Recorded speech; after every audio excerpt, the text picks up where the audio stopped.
Welcome back. It's your favorite time of the year, my favorite time of the year. We get to talk about Manchester United again. As Trevin says, your favorite time of the year to talk about Manchester City. 4-time Premier League winners in a row. Current Community Shield winners, as you'll see. Current leader in charges in the Prem.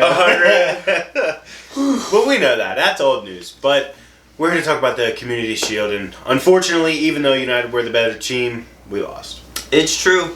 United most definitely throughout the 90 minutes were the better team on the front foot for most. I wouldn't say on the front foot.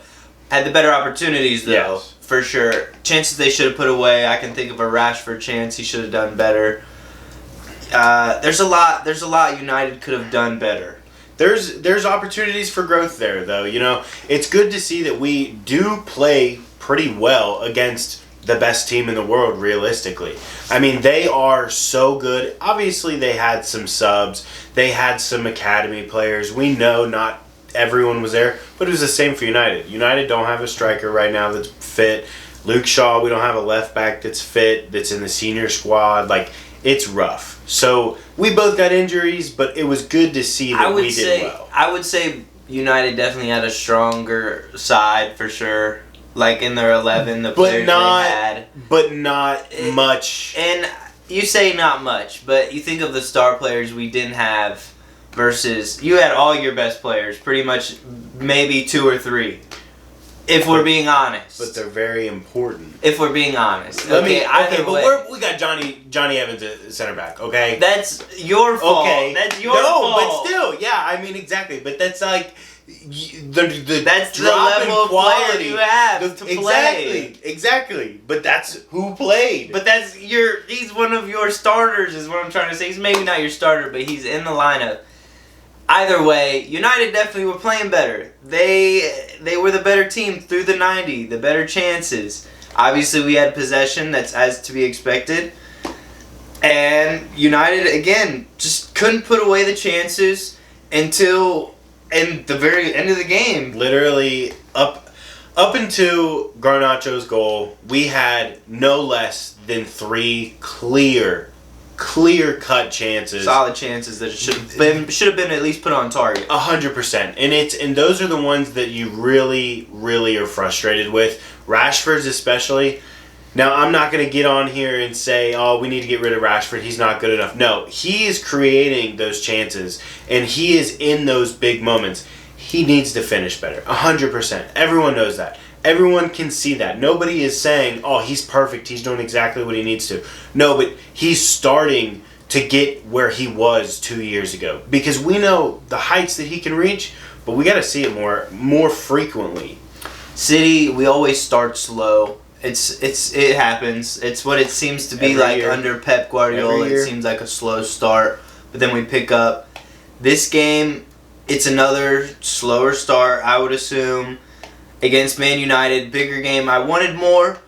At the same time, I don't know how much more I could have expected without Rodri. And I know it's so crazy to put so much of a dependence and so much of a dependence on one player.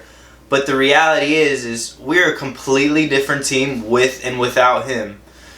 And again, this game showed me I really think we need a backup. We need somebody who can step in and play that role as well. I don't expect them to play that role, as well as Rodri, but we need somebody who can do that. O'Reilly, young kid, had an okay game, misplaced passes here and there. I wasn't really expecting a lot from him. Again, though, I think it just shows we need a rotation player there, somebody who can play the 6 role. Again, it's not going to be a Rodri quality, but we need somebody who can step in and play that role. Because you can tell United in the midfield, they had better moments than us. Even though we controlled the ball overall, they still, we needed that somebody make us tick, and that's Rodri. And when he's not in there, we're 100% a completely different side. You know who would have been really good for that? Calvin Phillips. Calvin Phillips is absolutely a bum. I hate to say it. I don't want to be that guy. I would love to see him flourish at my club. Absolutely would love to see it. I've seen him playing center back in preseason. Don't know how I feel about that. Maybe it would work in a Pep system. I don't know. Oh, inverted wingback, I've heard possibilities for him. I don't know. Again, he's very inconsistent. He has maybe a one or two good moments in the game, but then it follows up with one or two bad moments. And so it's just like, what are we doing here? This guy, I don't think he's good enough. I hope he proves me wrong this year. I really do. I hope he proves me wrong. I hope he proves everyone wrong. A very pivotal year. Surprised he's still there, honestly. I am too, to be honest. And if he does leave before the window's open, or before it's closed, I wouldn't be surprised.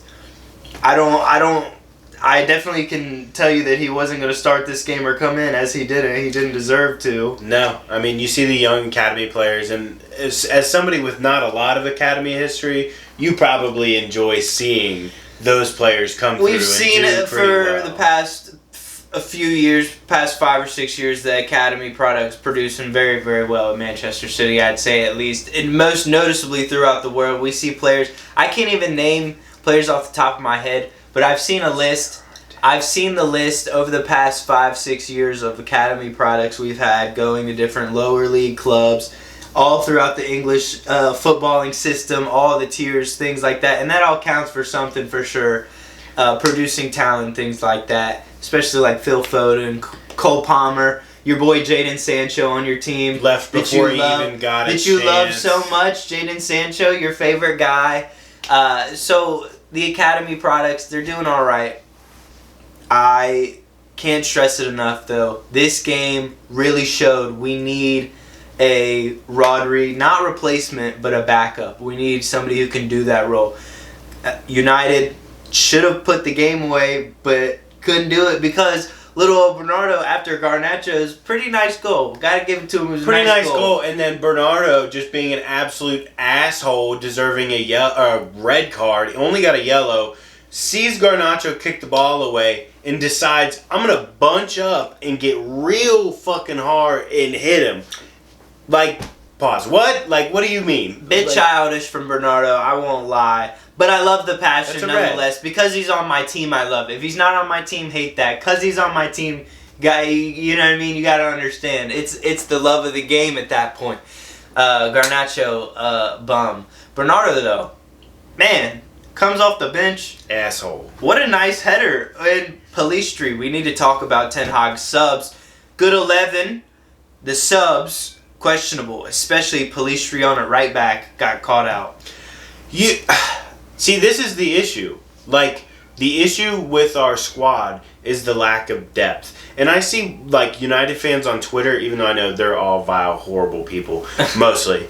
But they're always on about how we need this person to replace this person. It's like, do you not realize that we need squad depth? We have a right winger who is out and out a winger. Like, he does not defensively know what it takes to play right back for United. Maybe you could get away with it in preseason, but in a Community Shield where it kind of means something and it kind of like it really does good to win, but it's like it's whatever. Yeah. But at the same time, you don't put him in that position. But he had no other choice. You have nobody on the bench there except Harry Amos, which I'm surprised we didn't see him. But he's young. You may not want to throw him in, but Pellistri at fault for the goal, and it just really shows how bad we need to strengthen the squad. It definitely showed. I think they could have done something else. They had to be another option, though. Bernardo, though, with the header, beautiful header. We go to penalties. I think the highlight of the whole game was just Onana being a clown to Haaland on his penalty. Other than that, everything else about the game was pretty irrelevant. And you know overall. what? I couldn't give a fuck less. It's now, Champions League final. You're not doing that. Europa League final for us. The A competition. You're not doing that. I don't understand why you do that to Haaland though. Maybe somebody I don't know. Because it's I don't know. Who on your team is mentally weak that you would target? Not mentally weak, but maybe not somebody who's Erling Haaland, right? Yeah, that's true. Bernardo's missed penalties in the past. And you didn't expect Mateus Nunes to score that freaking banger, but he did. It is what it is. Sancho missing his penalty, though. Johnny Evans missing his penalty, along with Bernardo Silva missing the very first penalty of the shootout. And Ederson scoring one. Ederson, actually, have to give a shout out. I know you're going to Saudi. Nice penalty. No, he's not. But Onana he did well to save 1 out of 5. You know, that's all you can really hope for from your goalie. Like, you don't expect them to make 2 and 3 out of 5 saves on penalties. You hope for 1, and you think we can score all 5. We're good enough, but we just weren't on this day. You know, Johnny Evans, Jadon Sancho, whatever. Just figure it out. L's for those guys. Manchester City with the win, though, on penalties in the Community Shield. I'm happy. I'm satisfied. It's an important trophy of the year, especially because we won it. So it's important. That's why it's important. If United would have won, it would have been the biggest trophy in the world. Irrelevant trophy for Ten Hag. Overall, though, already got 2 though. I'm looking forward to Manchester City picking it up. I'm looking forward to Manchester United going down. I think Trevor would agree. I would disagree. I'm looking forward to United in this upcoming season. I think this is, obviously, I think I said this at the beginning of last year. It's such an important season. But this season really is the launching point. Important for Ten Hag. And for a lot of and he players in in context, squad. it's the beginning of their it's still the beginning of their thing. Ten Hag, some squad players. But at the same time, I think they hired Ruud van Nistelrooy as a backup if they do have to get rid of Ten Hag, which I still don't know, honestly. The FA Cup really papered over the cracks.